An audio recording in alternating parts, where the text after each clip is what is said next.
먼저 사도행전 16장 35절에서 36절 말씀을 함께 읽겠습니다.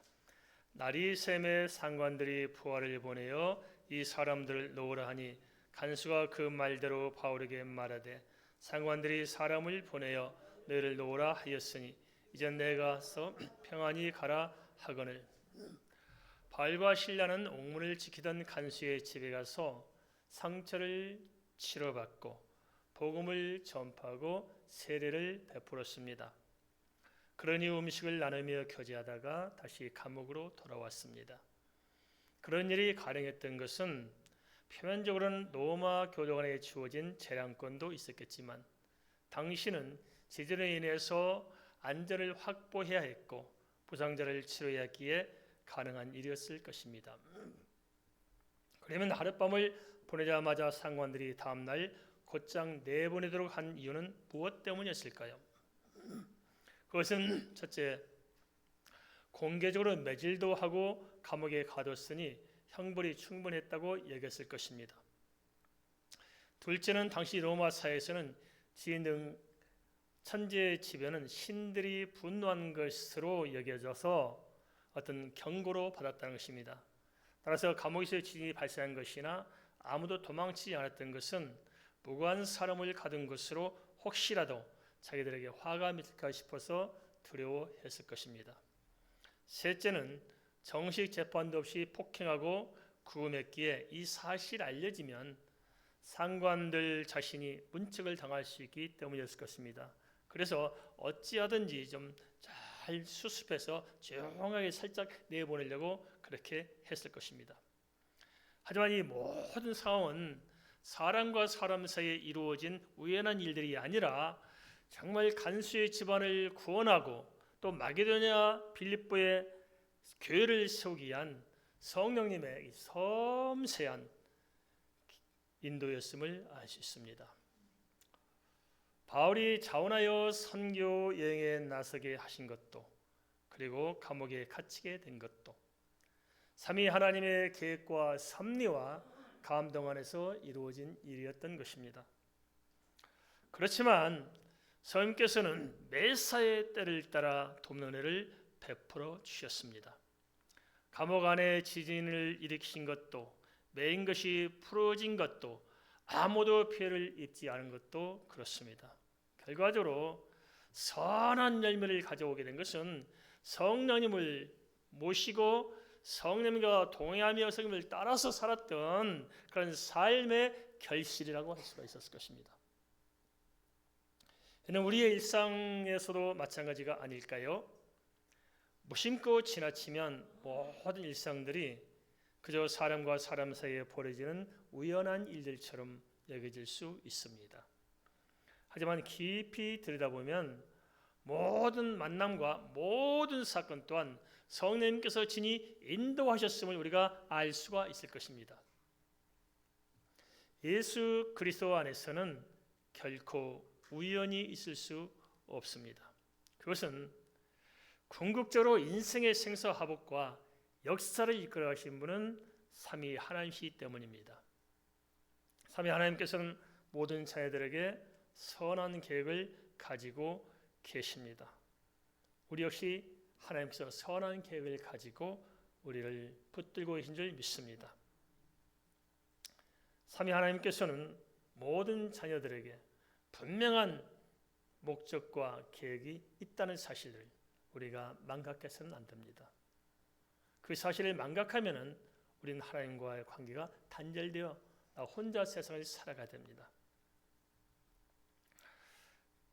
그러기에 성령께서는 때를 따라 은혜를 베푸시며 우리 안에 하나님의 뜻이 이루어지도록 친히 인도하시는 것입니다. 그렇다면 어떻게 해야 성령님의 선한 인도 안에서 우리가 살아갈 수 있는 것일까요? 사도행전 16장 37절은 그런 단면을 이렇게 보여주고 있습니다. 같이 한번 읽겠습니다. 사도행전 16장 37절 화면에 있습니다. 바울이 이르되 로마 사람은 우리를 정죄하지 아니하고 공중 앞에서 때리고 옥에 가두었다가 이제는 가만히 내보내고자 하느냐? 아니라 그들이 친히 와서 우리를 데리고 나가야 하리라 한데 바울은 추록을 전달받자 비로소 자신이 로마 시민권을 가진 사람임을 밝히게 됩니다. 그리고 상관들에게 로마 사람을 재판도 없이 때리고 오게 가둔 것에 대해서 질타하면서 직접 와서 데리고 나가야 한다고 전했습니다. 신라는 로마 사람이라고 볼 수 없는데 바울이 우리라고 말한 이유는 신라는 로마 사람인 바울 자신의 어떤 책임과 보호 아래에 있음을 분명하게 언급한 것입니다. 자기 자신을 보살핀 것이 아니고 자기 함께 수고하는 동역자들을 함께 보호했던 그 따뜻함을 우리에서 보게 됩니다. 추록을 앞두고서 비로소 이렇게 말한 것은 모든 생각과 삶의 초점을 성령께 맞추고 있었기 때문일 것입니다. 우리의 삶의 초점은 어디에 두고 있습니까? 내가 바라보는 것이 무엇일까요? 내 생각하는 것이 무엇일까요? 내 삶의 중심에는 무엇이 있을까요? 바울과 실라는 감옥에서도 모든 생각의 초점을 성령님께 두고 있었다는 사실을 우리가 기억할 필요가 있습니다. 성령님의 인도를 따라 산다는 것은 그래서 이처럼 미세한 생각, 우리가 흔히 놓칠 수 있는 작은 생각, 그리고 이 사소한 결정까지도 철저히 성령께 내어 맡기고 성령의 감동을 따라 사는 것이라 할 수 있습니다. 우리 너무 쉽게 생각합니다. 그냥 성령 하면 그냥 뭐 하늘에 불이 떨어져서 지구촌에 뒤집혀야 성령 생각하는 것이지, 성령 그렇게 역사할 수 있겠지만 실제는 그렇지 않습니다. 인격과 인격의 만남을 우선하십니다. 그래서 성령께서 임하신 우리의 마음과 뜻과 생각을 주장하시면서 교제하시면서 우리의 발걸음을 함께 인도하기를 원하신 것입니다. 그래서 우리는 성령의 인도에 따라 산다는 것은 성령이 그 매 순간 나에게 조명하시는 작은 사소한 것까지도 놓치지 않고 섬세하게 성령과 교제하며 따라가는 것이라 할 수 있을 것입니다. 그럼 바울은 왜 추록을 앞두고서야 자신이 비로소 로마 사람임을 드러내면서 상관들에게 각을 세운 것일까요? 겉으로 보면 얻어맞고 감옥에 갇힌 것에 대해서 자존심이 상하고 분통이 터져 시비를 일으킨 것처럼 보일 수도 있을 것입니다. 그렇지만 좀 깊이 들여다본다면 그 이유는 전혀 다른 데 있음을 이렇게 알 수가 있습니다. 그것은 자신이 떠나더라도 빌립보 성도들에게 자기가 겪었던 동일한 사건이 발생되면은 그 핍박이 이어지게 된다면은 빌립보 성도들이 어려워질 것임을 미리 내다본 것이었습니다. 참 이렇게 참 배려하심이 깊지요. 성령의 인도를 따라 사는 사람들은 이 생각의 깊이가 좀 섬세하고 달라질 수가 있을 것입니다. 그러기에 사전에 부당한 처신을 반복하지 못하도록 권력자들에게 각인시킬 필요가 있었을 것입니다. 빌립보 교회는 마게도냐권 유럽 대륙의 첫 번째로 세워진 교회였습니다. 그런 점에서 바울은 이 소중한 빌립보 교회가 그 예부의 부당한 압력 때문에 타격을 받아서는 안 되겠다는 생각을 갖게 되었고, 그래서 결국 나름대로 조치를 취해야 했을 것입니다. 하나의 중요한 사실은 이러한 생각들이 사람인 개인적인 바울 속에서 우러나온 것이 아니고 그러한 생각을 갖도록 성령께서 부어주심으로 일마다 때마다 감동하시고 감화하시고 모든 사건을 정확하게 분별할 수 있도록 역사하신 성령님의 주권적인 은혜에 있었다는 것입니다. 이런 면을 보면 어떻게 해서 바울 사도는 때를 따라 돕는 성령을 그토록 세밀하게 누릴 수 있었는지를 충분히 짐작할 수 있을 것입니다. 보통 사람 같으면 복음 전하다가 어려움을 당하면 모두 팽개치고 그저 떠나기에 급할 것입니다. 그렇지만 바울과 실라는 달랐습니다.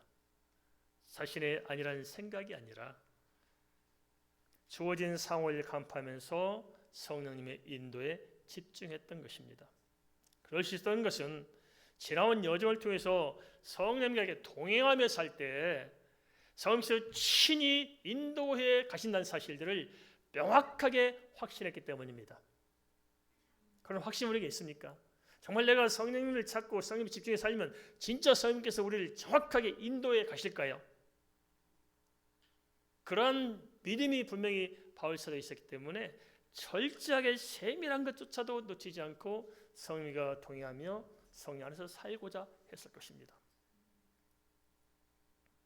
우리 또한 그러한 자리에 나아갈 때 우리의 삶을 성령께서 어떻게 풀어가신가 하는 것을 매일매일 목도하게 될 것입니다. 우리 크리스찬들은 그냥 사는 것이 아닙니다. 매일매일 간증이 있어야 됩니다. 24시간 성령과 동행하는데 성령께서 행하신 역사가 왜 우리 가운데 없을까요? 한번 생각해 보십시다. 도대체 왜 예수 믿고 산다면서도 심령이 메마르고 아무런 감동이 없는 것일까요? 우리 선교사님처럼 저렇게 지금 팔딱팔딱 뛰어서 머리가 천장 날까 싶어서 조심스러울 그것도 있지만은 그렇게 못할지라도 최소한 우리 심장 속에 예수의 박동이 있어야 할 거 아니겠습니까? 성령의 감동이 우리 피 속에 흘려야 하지 않을까요? 어쩌면 많은 크리스천들이 성령님의 은혜가 메마른 채로 현실 속에 짓눌려 살아가고 있는 것은 아닌지 모르겠습니다. 왜 짓눌려 할까요? 왜 우리가 우리의 삶을 이끌어가지 못하고 왜 우리가 삶에 짓눌리며 끌려다녀야 하는 것일까요? 도대체 그 본질적이고 영적인 원인은 무엇일까요? 예수 믿고 살면 당연히 하나님의 은혜로 사라지게 되어 있습니다. 그렇습니까? 하나님의 은혜로 사라지게 되어 있는 거예요. 살려고 발버둥 치는 것이 아니라 사라지게 되어 있다는 것입니다. 하나님이 살아계시잖아요. 우리 하나님의 자녀잖아요. 그럼 예수 믿고 살면 당연히 성령 살면 당연히 매 순간 우리가 하나님의 은혜 안에서 살 수 있게 되어 있습니다. 그런데도 은혜가 메마른 것은 성령과 동행하는 삶을 살지 않기 때문이 아닐까요? 바울 사도를 통해서도 성경은 오늘 우리에게 그 점을 명확하게 확인시켜주고 있습니다.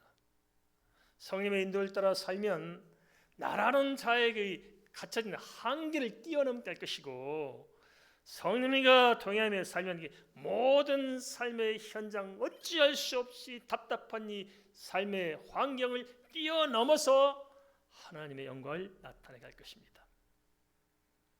그것은 성령께서 친히 권세와 능력으로 역사하시고 제선의 길로 인도하실 것이기에 그렇습니다.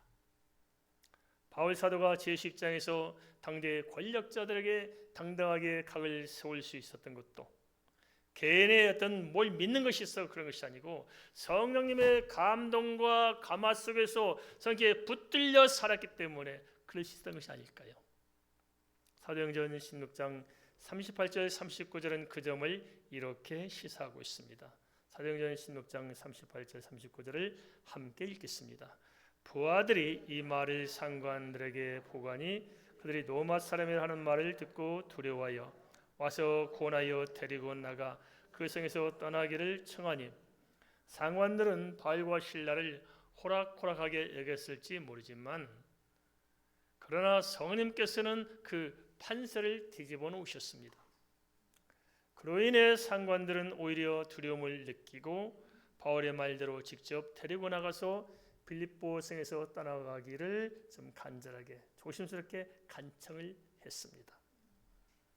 이런 면모를 보면 우리가 왜 성령님께 붙들려 살아야만 하는가 하는 것을 우리가 충분히 우리가 납득할 수 있지 않을까요? 왜 성령님께 붙들려 살아야 되느냐?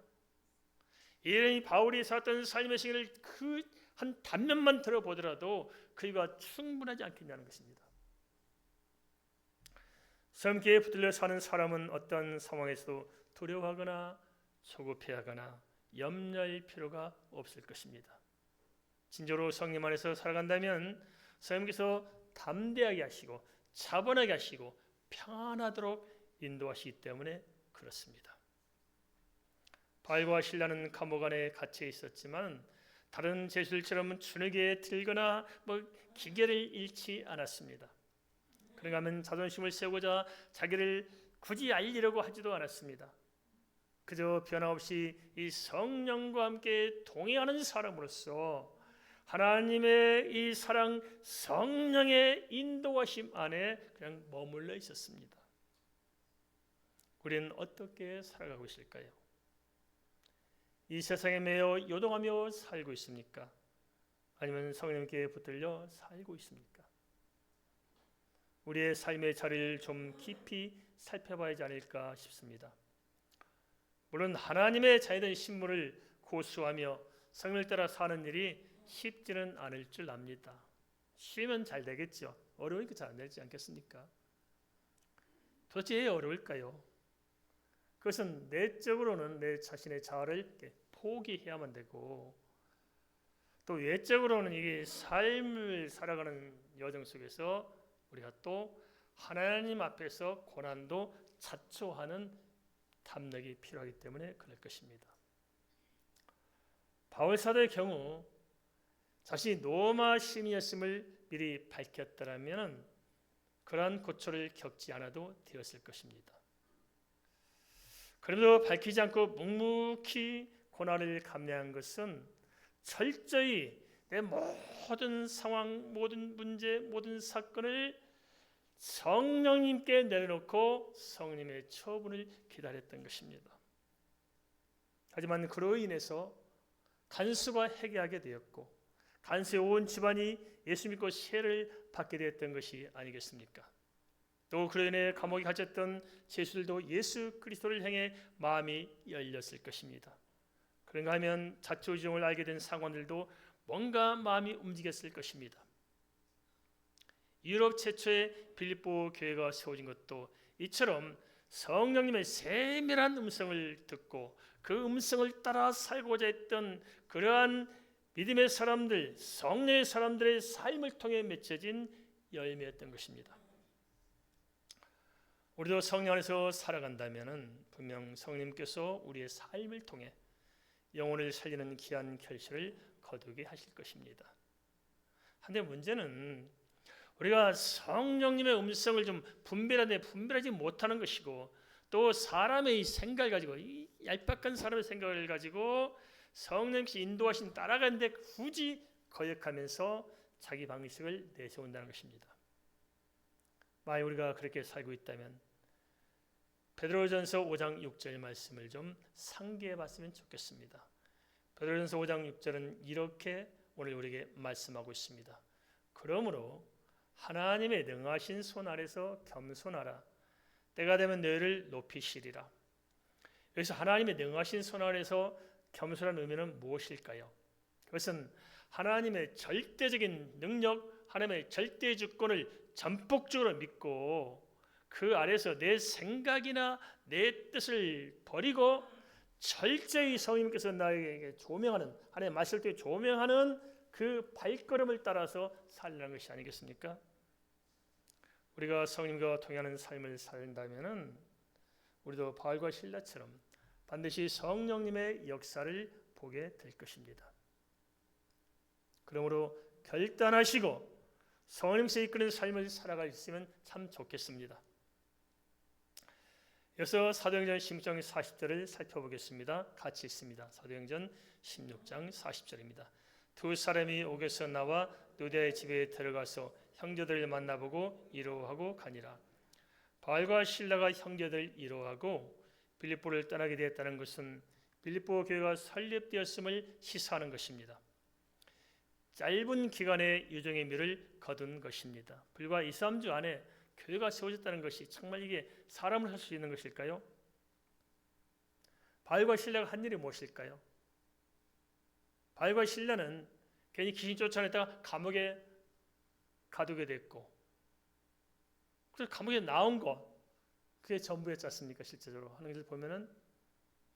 그래 어떻게 빌립보 교회가 세워질 수 있을까요? 이게 사람이 하면 안 되지만 성령께서 한 역사적 증거인 것입니다. 그 짧은 기간에 불과 2, 3주밖에 안 됐을 것입니다. 2차 전도여행 때 빌립보에 머문 기간이 그 정도 시간 안에 어떻게 해서 교회가 세워질 수 있겠냐는 것입니다. 빌립보에 오기까지도 그렇지만 빌립보에 도착해서나 감옥에 갇힐 때 그 상황을 좀 돌이켜보면 당시 바울과 실라는 참 막막했을 것입니다. 하지만 되돌아보면 굳이 마게도냐의 빌립보로 보내신 성령님의 그 뜻과 섭리, 그것이 성취가 되었습니다. 사람의 능력과 관계없이 하나님의 절대 주권 속에서 하나님의 뜻이 이들을 통해서 이루어지도록 하신 것입니다. 인간에게는 한계가 있지만 성령께서 역사하시면 그 한계를 뛰어넘을 수 있습니다. 믿으십니까? 우리에게는 한계가 있어요. 누구나 한계가 있습니다. 그렇지만 그 한계를 뛰어넘도록 하는 것은 뭐냐? 성령님의 역사입니다. 저는 이것을 매일매일 삶 속에서 느끼고 체득하고 있습니다. 그래서 저는 기도하면서 제 모든 것을 하나님께 내려놓습니다. 그렇게 기도합니다. 주님, 제 마음도 뜻도 생각도 주님 것입니다. 내 모든 시간도 생명도 모든 것 다 주님 것이니까 주님 뜻대로 인도하시기를 원합니다. 늘 그렇게 기도합니다.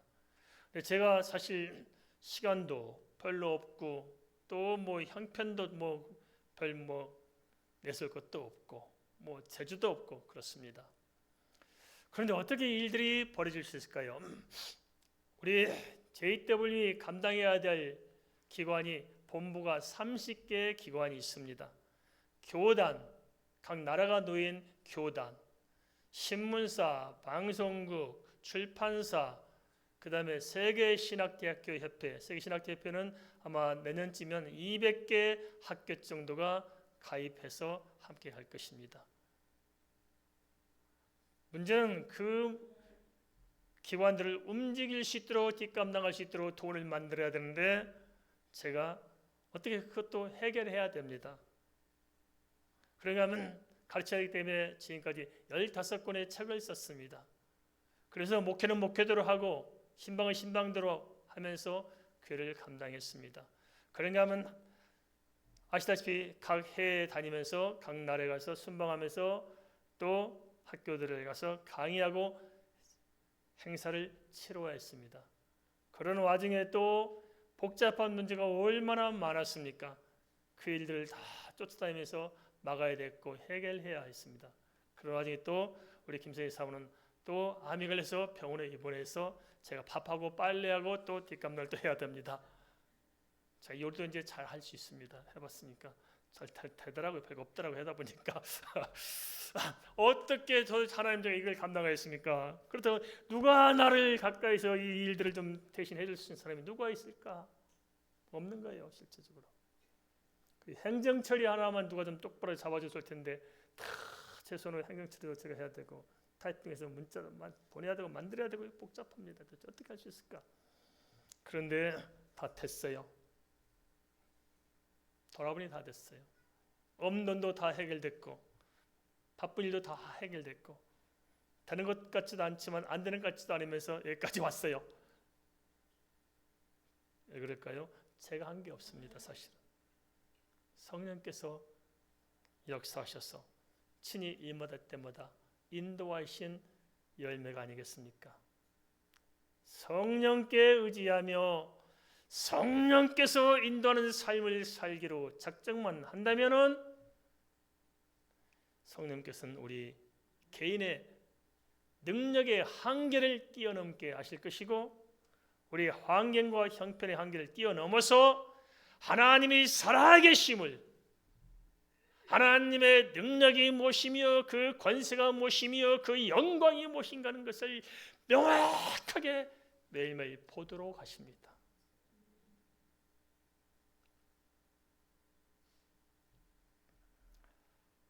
우리는 물론 성령님의 그 세밀한 인도하심을 다 아는 사람이 없을 것입니다.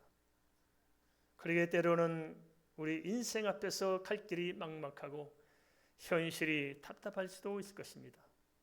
마치 감옥에 갇힌 바울과 실라처럼 답답한 일을 만날 때가 왜 없겠습니까?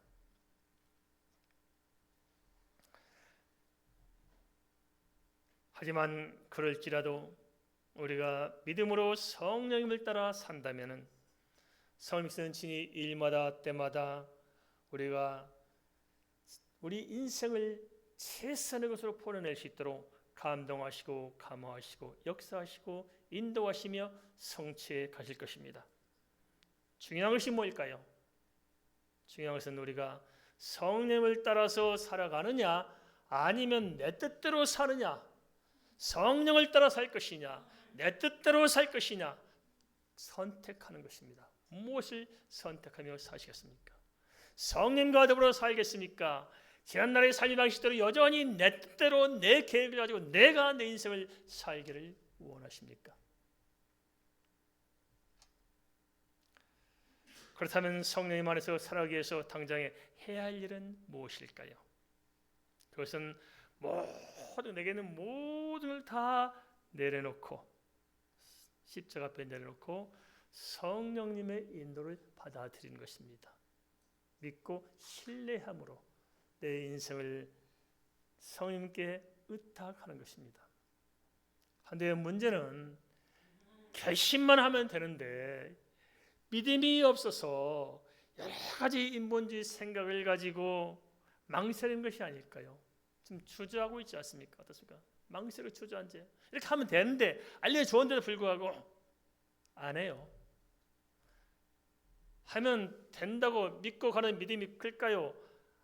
안 하는 게 좋다고 믿는 믿음이 클까요? 어떻습니까? 기도하면 응답된다고 믿는 믿음이 커요? 기도해도 응답 안 된다고 믿는 믿음이 커요? 그런 믿음이 너무나 커서 받아들이지 못해. 그게 문제가 아닐까요? 하나님이 살아계신 걸 믿으십니까? 진짜 믿습니까? 갈수록 물을수록 대답이 적어지죠. 진짜 믿으세요, 진짜로. 하나님 내 인생을 책임질 걸 믿습니까? 입은 아멘인데 마음은 아직 아니죠. 이게 우리의 문제 아닐까요? 현실적인 문제. 성령님께 의지하며 살면 내 인생 자체를 성령께서 주관하시고 인도하시는 사실이 명확한데도 불구하고 절대 우리는 못 맡겨요. 곡간길 내가 지고 있지 어떻게 내가 성령께 맡길 수 있겠습니까? 못 맡겨. 여전히 그렇게 살아가요. 그죠?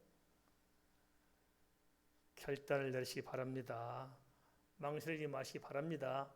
오늘 그냥 끝장을 보십시다. 할렐루야. 자, 우리 인사합시다. 오늘 끝장을 봅시다. 알겠습니까? 오늘 끝장 보고 가야지 않겠습니까? 이게 주일날 이게 저 말씀 듣는 게 이게 문화적 생활입니까? 아니, 하나님 말씀은 살아 있습니다. 말씀 아멘 순종하면 하늘이 움직이는 것입니다. 알겠습니까? 오늘 믿음으로 끝장을 봅시다. 언제까지 우리가 이렇게 살아야 될까요?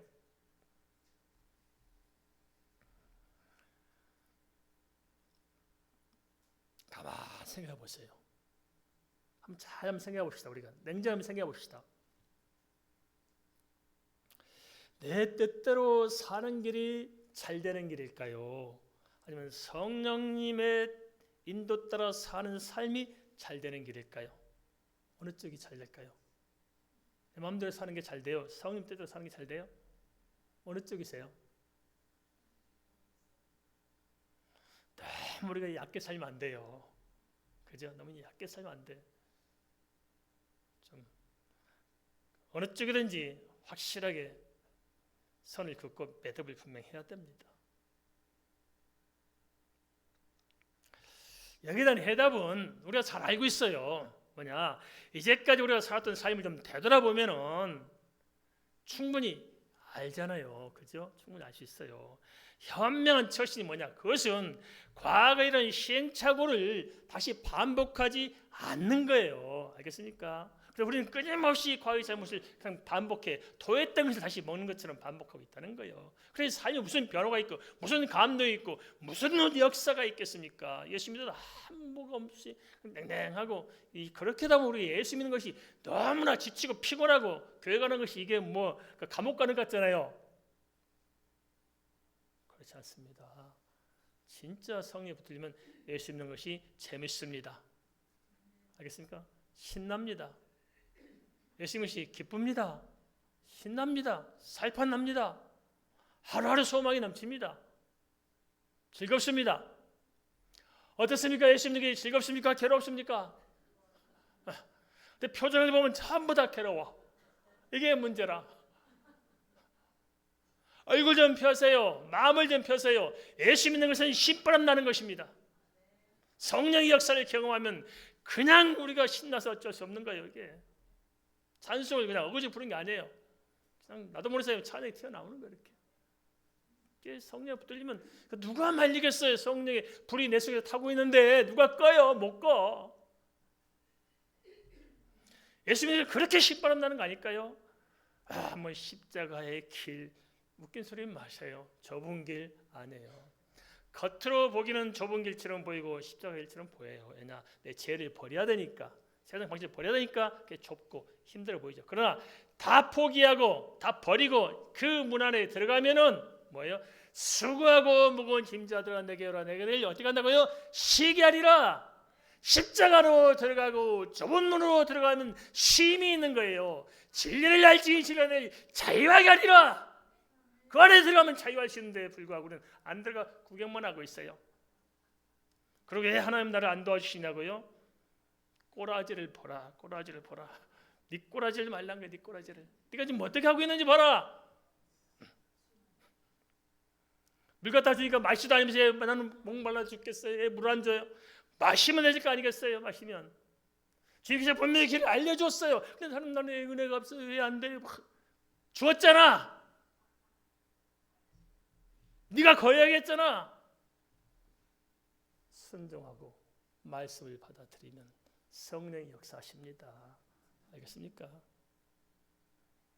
오늘 끝장 보고 갑시다. 그죠? 언제까지 우리 이래야 돼요? 알겠습니까? 오늘 끝장 보고 갑시다. 그런대로 성령을 따라 살 때 우리 삶은 훨씬 의미가 있고 훨씬 가치가 있고 여기까지 풍성한 삶을 살아갈 수 있지 않겠습니까?